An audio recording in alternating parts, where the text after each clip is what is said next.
ಸ್ನೇಹಿತರೆ ಆರಾಮದೇನೆ. ಅದು ದೊಡ್ಡ ಆಪ್ರೇಷನ್ ಅಲ್ಲ, ಹಿಂಗಾಗಿ ಒಂದು 5-6 kg ವೇಟ್ ಕಮ್ಮಿ ಆಗಿದೆ. ಭಾಳ ವರ್ಷದಿಂದ ಪ್ರಯತ್ನ ಮಾಡ್ತಿದ್ದೆ, ಆಗಿರಲಿಲ್ಲ.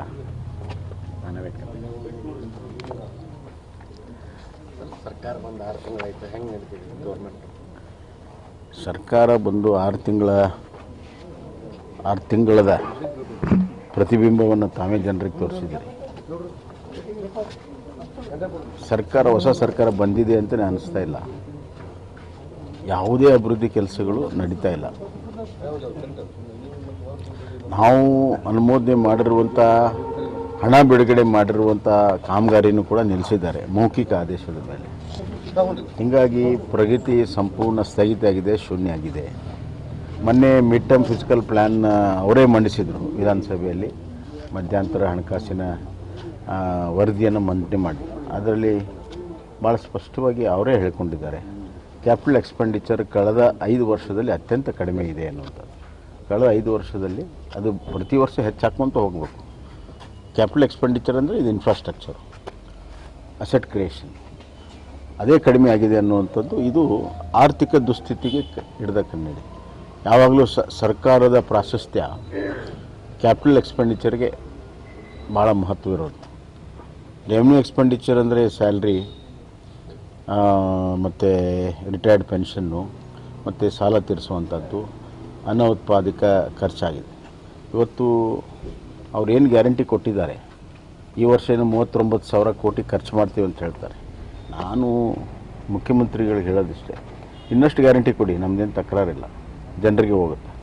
ಆದರೆ ನೀವು ಎಷ್ಟು ಗ್ಯಾರಂಟಿ ಕೊಡ್ತೀರೋ ಅಷ್ಟು ರೆವೆನ್ಯೂವನ್ನು ಹೆಚ್ಚಿಸ್ಕೋಬೇಕು. ನೀವೇನು ಗ್ಯಾರಂಟಿಗೆ ಈ ಜನರ ಮೇಲೆ ಭಾರ ಹಾಕಿದ್ದೀರೋ ಅದು ಕಡಿಮೆ ಆಗಬೇಕಾದ್ರೆ ನಿಮ್ಮ ಇದ್ದಂಥ ರೆವೆನ್ಯೂವನ್ನು ಹೆಚ್ಚಿಸ್ಕೊಳ್ಳಿ ಮತ್ತು ಯಾವುದೇ ಕಾಮಗಾರಿಗಳು ನಿಲ್ಲಿಸದಂತೆ ನೋಡ್ಕೊಳ್ಳಿ. ಬರೀ ಬಾಯಿ ಮಾತಲ್ಲಿ ಹೇಳಿಕೆಯಲ್ಲಿ ಕಾಮಗಾರಿ ಪ್ರಾರಂಭ ಆಗಲ್ಲ. ಉತ್ತರ ಕರ್ನಾಟಕದ ಬಗ್ಗೆ ಅವರು ಏನೇನನ್ನೂ ಭರವಸೆ ಕೊಟ್ಟಿಲ್ಲ. ಅವರು ಬಜೆಟಲ್ಲಿ ಮಂಡನೆ ಮಾಡಿದ್ದು, ಉತ್ತರ ಕರ್ನಾಟಕಕ್ಕೆ ಬಜೆಟಲ್ಲಿ ಮಂಡನೆ ಮಾಡಿದ್ದೇ ಅವರು ಇಲ್ಲಿ ವಿಧಾನಸಭೆಯಲ್ಲಿ ಹೇಳಲಿಲ್ಲ. ಅವರೇ ಬಜೆಟಲ್ಲಿ ಮಂಡನೆ ಮಾಡಿರೋಂಥದ್ದು ಯಾವುದೂ ಕೂಡ ಆದೇಶಗಳು ಹೊರಗಡೆ ಬಿದ್ದಿಲ್ಲ, ಗೌರ್ಮೆಂಟ್ ಆರ್ಡರ್ಗಳ ಆದೇಶ ಬಿದ್ದಿಲ್ಲ. ಗೌರ್ಮೆಂಟ್ ಆರ್ಡರ್ ಬಿದ್ದಿಲ್ಲ ಅಂದರೆ ಹಣ ಬಿಡುಗಡೆ ಮಾಡೋ ಪ್ರಶ್ನೆನೇ ಇಲ್ಲ. ಉದಾಹರಣೆಗೆ ಕೃಷ್ಣ ಹಂತ 3ರದು ಸುಮಾರು 5,000 ಕೋಟಿ ಬಿಡುಗಡೆ ಮಾಡಬೇಕು. ಅವರ ಅಲ್ಲಿ ಭೂ ಪರಿಹಾರ ಮತ್ತು R&Rಗೆ ಬಿಡುಗಡೆ ಮಾಡಿಲ್ಲ. ಸುಮ್ಮನೆ ಕೋರ್ಟ್ ನೆಪ ಹೇಳಿದರು. ಅಲ್ಲಿ ಎದ್ದು ನಿಂತು ಯಾರೂ ಕೇಳಲಿಲ್ಲ. ಕೋರ್ಟಿಗೂ ಅದಕ್ಕೂ ಏನೂ ಸಂಬಂಧ ಇಲ್ಲ. ನಮ್ಮ ಸರ್ಕಾರ ಇದ್ದಾಗ ನಾವು ಭೂ ಪರಿಹಾರ ಮತ್ತು R&Rಗೆ ಆಗಲೇ ಹಣವನ್ನು ಬಿಡುಗಡೆ ಮಾಡಿದ್ವಿ. ಕಾಮಗಾರಿ ನಡೀತಾ ಇದೆ. ಹೀಗೆ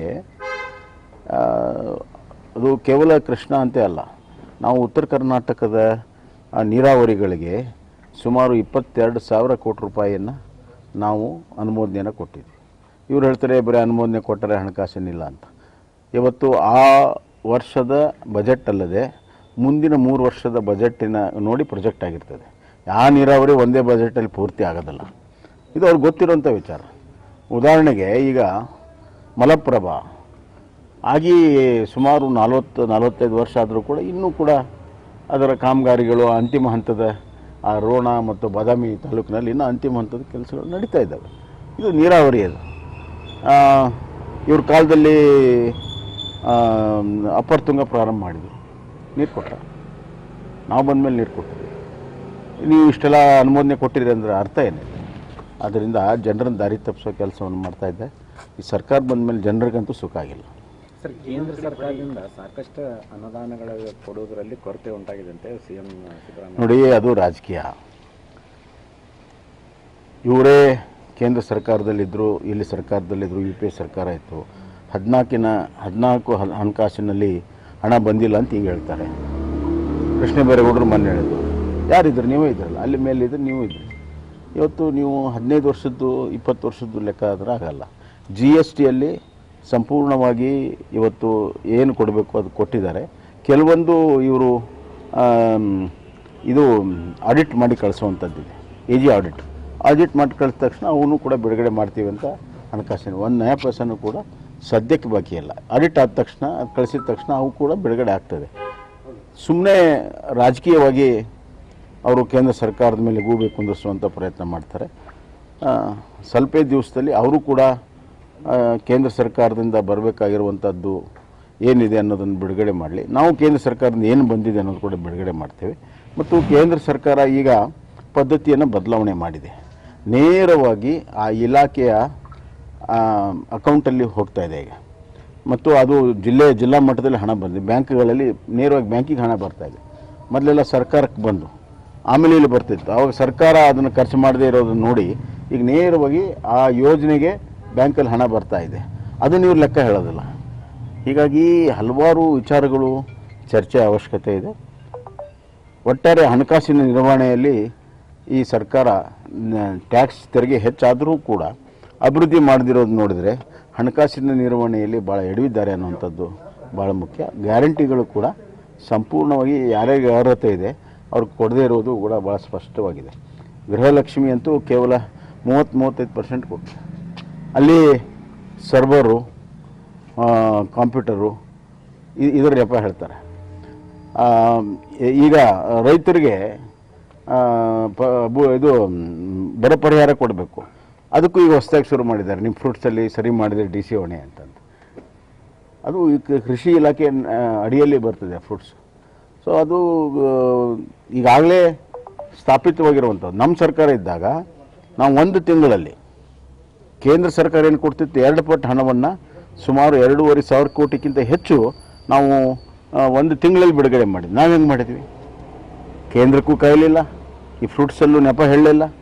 ರೈತರ ಸಂಕಷ್ಟದಲ್ಲಿದ್ದಾರೆ, ಕೊಡಬೇಕು ಅಂತ ನನ್ನ ಸರ್ಕಾರ ಇದ್ದಾಗ ನಾನು ಕೂಡಲೇ ಬಿಡುಗಡೆ ಮಾಡಿದ್ದೆ. ಒಟ್ಟು 4,000 ಕೋಟಿ ರೂಪಾಯಿ 3 ವರ್ಷದಲ್ಲಿ ನಾವು ಬೆಳೆ ಪರಿಹಾರ ಕೊಟ್ಟಿದ್ದೇವೆ. ಇವತ್ತುವರೆಗೂ ಇರೋ ನ್ಯಾಪಸ ಕೊಟ್ಟಿಲ್ಲ. ಬರ ಘೋಷಣೆಯೇ ಡಿಲೇ ಮಾಡಿದರು. ಆಮೇಲೆ ಈಗ ಬರ ಪರಿಹಾರನೂ ಕೂಡ ಡಿಲೇ ಮಾಡ್ತಾಯಿದ್ದಾರೆ. ಹಣಕಾಸಿನ ತೊಂದರೆ ಇರೋದ್ರಿಂದ ಈ ಥರ ನೆಪಗಳನ್ನು ಹೇಳ್ಕೊಂಡು ಓಡಾಡ್ತಾರೆ. ಹೋಗ್ತಾ ಇದ್ದಾರೆ, ಪ್ರಧಾನಮಂತ್ರಿಗಳು ಭೇಟಿ ಆಗ್ತಾ ಇದ್ದಾರೆ. ಅದು ಒಳ್ಳೆಯ ಬೆಳವಣಿಗೆ. ಅಲ್ಲಿ ರಾಜ್ಯದ ಪರವಾಗಿ, ರಾಜ್ಯ ಹಿತರಕ್ಷಣೆಯ ಪರವಾಗಿ, ರಾಜ್ಯದ ಯೋಜನೆಗಳ ಬಗ್ಗೆ ಚರ್ಚೆ ಮಾಡಲಿ. ಪ್ರಧಾನಮಂತ್ರಿಗಳು ಮುಕ್ತ ಮನಸ್ಸಿನಲ್ಲಿದ್ದಾರೆ. ಅಲ್ಲಿ ಕೇಂದ್ರ ಸರ್ಕಾರದ ಅಧಿಕಾರಿಗಳು ಕೂಡ ಇರ್ತಾರೆ ಅಂತ ನಾನು ಭಾವಿಸ್ತೇನೆ. ಆ ಸಂದರ್ಭದಲ್ಲಿ ಏನು ಫಲಶ್ರುತಿ ಬರ್ತದೆ ನೋಡೋಣ. ನಮ್ಮ ರಾಜ್ಯಕ್ಕೆ ಬರಬೇಕಾಗಿರುವಂಥ ಹಣ ಹಕ್ಕು ಅದು ಬರದಿರ್ಬೋದು, ಅಥವಾ ಕೇಂದ್ರ ಸ್ಥಾಪಿತವಾಗಿರುವಂಥ ಯೋಜನೆಗಳಲ್ಲಿರುವಂಥದ್ದು ಅವೆಲ್ಲವನ್ನೂ ಕೂಡ ಪಡ್ಕೊಳ್ಳೋದಕ್ಕೆ ನಾವು ಕೂಡ ಪ್ರಯತ್ನಗಳನ್ನು ಮಾಡ್ತೀವಿ. ಕೇಂದ್ರ ಸರ್ಕಾರ ಕೂಡ ಮುಕ್ತವಾಗಿದೆ. ಬೆಳಗಾವಿ ಘಟನೆ ಇರ್ಬೋದು, ಈ ಥರದ ಘಟನೆಗಳು ಭಾಳ. ಇದು ನೋಡಿ, ಸಾಮಾಜಿಕವಾಗಿ ಜನಸಾಮಾನ್ಯರ ಬದುಕು ಒಂದು ಕಡೆ ಆರ್ಥಿಕ ಹೊರೆ ಆದರೆ ಸಾಮಾಜಿಕವಾಗಿ ಭಾಳಷ್ಟು ದುಸ್ತರಾಗಿದೆ. ಯಾಕಂತಂದರೆ ಇಲ್ಲಿ ಲಾ ಆ್ಯಂಡ್ ಆರ್ಡ್ರೇ ಇಲ್ಲ. ಮತ್ತು ಅಧಿಕಾರಿಗಳ ಮೇಲೆ ಹಿಡಿತ ಮುಖ್ಯಮಂತ್ರಿಗಳಿಗಾಗಲಿ ಸರ್ಕಾರಕ್ಕಾಗಲಿ ಇಲ್ಲ. ಅಧಿಕಾರಿಗಳಿಗೆ ಭಯ ಇಲ್ಲ. ಯಾಕಂದರೆ ಟ್ರಾನ್ಸ್ಫರಲ್ಲಿ ಇವರು ದುಡ್ಡು ತಿಂದುಬಿಟ್ರೆ ಯಾವ ಭಯ ಇರ್ತದೆ? ಇವರು ಟ್ರಾನ್ಸ್ಫರಲ್ಲಿ ಟಾರ್ಗೆಟ್ ಫಿಕ್ಸ್ ಮಾಡ್ತಾರೆ, ಅವ್ರು ಕೆಳಗಡೆ ಬಂದು ಯೋಜನೆಗಳಲ್ಲಿ ಟಾರ್ಗೆಟ್ ಫಿಕ್ಸ್ ಮಾಡ್ತಾಯಿದ್ದಾರೆ. ಹೀಗಾಗಿ ಇವತ್ತು ಆ ಕೋಲಾರದ ಘಟನೆ ಇರ್ಬೋದು, ಅತ್ಯಂತ ಅಮಾನ್ಯ. ಆ ಭಾಗದಲ್ಲಿ ಹಗಲಲ್ಲಿ ಆಗ್ತಾಯಿದೆ, ಆದರೂ ಕೂಡ ಸಮಾಜ ಕಲ್ಯಾಣ ಇಲಾಖೆ ಏನು ಮಾಡ್ತಿಲ್ಲ. ಎಲ್ಲ ಮುಗಿದ ಮೇಲೆ ಸಸ್ಪೆಂಡ್ ಮಾಡಿದ್ರಾಗ ಏನೂ ಶೂರತ್ವಲ್ಲ. ಮಾದೇವಪ್ಪರಿಗೆ ಹೇಳಕ್ಕೆ ಇಚ್ಛಪಡ್ತೀನಿ, ನಿಮ್ಮ ಪೌರುಷ ಸಸ್ಪೆಂಡ್ ಮಾಡೋದ್ರಲ್ಲ, ಇಂಥ ಘಟನೆಗಳು ಆಗದಂತೆ ನೋಡಿಕೊಳ್ಳುವಂಥದ್ದು ನಿಮ್ಮ ಆಡಳಿತದ ದಕ್ಷತೆ. ಎರಡನೇದಾಗಿ ಈ ಭ್ರೂಣ ಹತ್ಯೆ ನಿತ್ಯ ನಿರಂತರ ಇಂದು ಕೂಡ ನಡೀತಾ ಇದೆ. ಇಂದು ಕೂಡ ರೇಡ್ ಮಾಡ್ತಾ ಇದೆ, ಇಂದು ಕೂಡ ಸಿಗ್ತಾ ಇದೆ. ಅಂದರೆ ಇವರು CID ಕೊಟ್ಟರು. CID ಕೊಟ್ಟರೆ ಏನು ಭಯ ಇದೆ? ಯಾರಿಗೇನು ಭಯ ಇದೆ? ಇವತ್ತು ಭ್ರೂಣ ಹತ್ಯೆ ನಡೀತಾ ಇದೆ. ಅಂದರೆ CID ಎಲ್ಲ ಕೇಸುಗಳನ್ನು CID ಕೊಟ್ಟು ಅದಕ್ಕೆ ಬರ ಹಾಕಿ ಇವತ್ತು ಅದರ ಭಯನೇ ಇವತ್ತು ಇಲ್ಲ. ಈಗ ಇದ್ರದ್ದು ಕೂಡ CID ಕೊಟ್ಟಿದ್ದಾರೆ.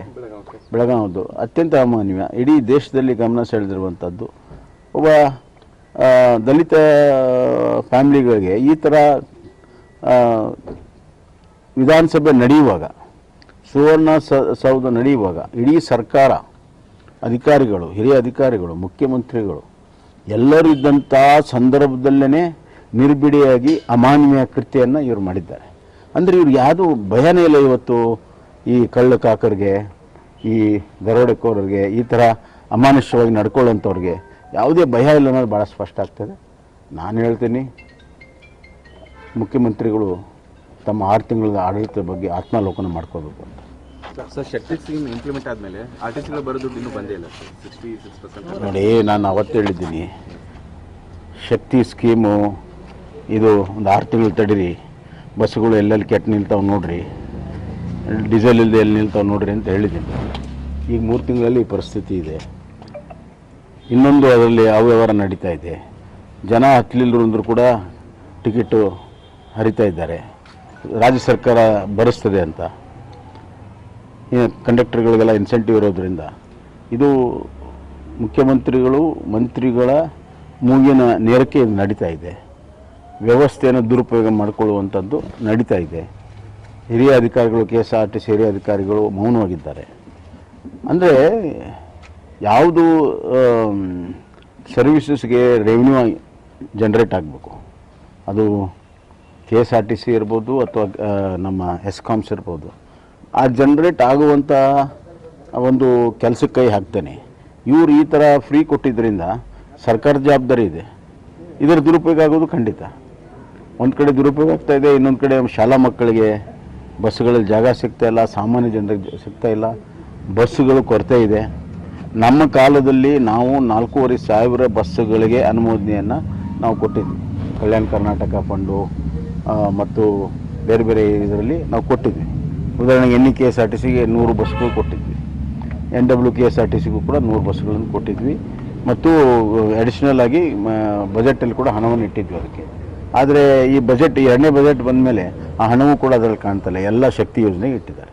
ಸರ್, ಲೋಕಸಭಾ ಚುನಾವಣೆ ಕಂಟೆಸ್ಟ್ ಆ ಥರ ಸುದ್ದಿ ಇದೆ, ಬೊಮ್ಮಾಯಿ ಅವರು ಕಂಟೆಸ್ಟ್ ಮಾಡ್ತಾರೆ. ನಾನು ಆವಾಗಲೇ ಹೇಳಿದ್ದೀನಿ, ನಾನು ಆಕಾಂಕ್ಷಿನೂ ಅಲ್ಲ, ಆಸಕ್ತಿನೂ ಇಲ್ಲ ಅಂತ ಭಾಳ ಸ್ಪಷ್ಟವಾಗಿ ಹೇಳಿದ್ದೀನಿ. ಈಗಾಗಲೇ 10 ಸತಿ ಅದರ ಬಗ್ಗೆ ನಾನು ಉತ್ತರವನ್ನು ಕೊಟ್ಟಿದ್ದೀನಿ. ಅನಂತಕುಮಾರ್ ಹೆಗಡೆ ಡೆಲ್ಲಿ ಹೋಗಿದ್ದಾರೆ. ಅದು ಯತ್ನಾಳ್ ಅವರೇನು ಪ್ರೈವೇಟ್ ಕೆಲಸಕ್ಕೆ ಹೋಗಿದ್ದಾರೆ ಅಂದರೆ ಸಾಂದರ್ಭಿಕವಾಗಿ ನಮ್ಮ ನಾಯಕರನ್ನು ಭೇಟಿ ಆಗ್ಬೋದು, ಅಲ್ಲಿ ಏನು ತಪ್ಪಿಲ್ಲ. ಬಿಜೆಪಿಯಲ್ಲಿ ಹಿರಿಯರನ್ನು ಕಡೆಗಣನೆ ಮಾಡ್ತಾರೆ ಅಂತ ಒಂದು ಮಾತಿತ್ತು. ಈಗ ರಾಮ ಮಂದಿರ ಉದ್ಘಾಟನೆಗೆ ಮುರಳಿ ಮನೋಹರ್ ಜೋಶಿ ಮತ್ತು ಅದ್ವಾನಿ ಅವರನ್ನ ನೀವು ಆರೋಗ್ಯದ ದೃಷ್ಟಿಯಿಂದ ಬರಬೇಡಿ ಅಂತ ಹೇಳಿದ್ದಾರೆ. ಇಲ್ಲ, ಅಲ್ಲಿ ಏನು ನಡೆದಿದೆ, ಅವ್ರ ಆರೋಗ್ಯ ಹೆಂಗಿದೆ ಅನ್ನೋದು ಅಲ್ಲಿಯವ್ರಿಗೆ ಗೊತ್ತಿದೆ ಅಲ್ಲ. ನಾವು ಇಲ್ಲಿ ಕೂತ್ಕೊಂಡು ಕಮೆಂಟ್ ಮಾಡೋದು ಸರಿಯಾದ